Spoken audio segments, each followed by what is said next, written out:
ఒక ఊరిలో రాము, సుమన్ అనే ఇద్దరు మిత్రులు ఉండేవారు.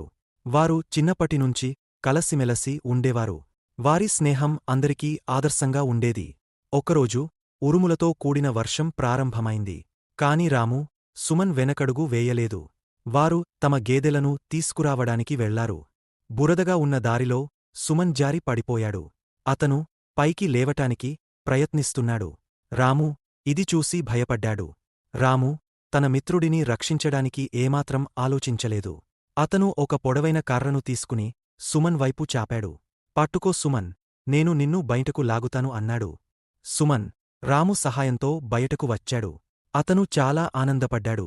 ధన్యవాదాలు రాము అని అన్నాడు. రాము నవ్వుతూ అన్నాడు, మిత్రులు అనుకుంటే ఒకరిని ఒకరు ఎప్పుడూ సహాయపడాలి. ఇద్దరూ కలిసే ఇంటికి తిరిగి వెళ్లారు. నిజమైన స్నేహం ఎప్పుడూ నిలిచే ఉంటుంది. మిత్రులు ఒకరికి ఒకరు సహాయపడితే బంధం మరింత బలపడుతుంది. ఆ రోజు నుండి రాము, సుమన్ ఇక మరింత ఆనందంగా ఉన్నారు.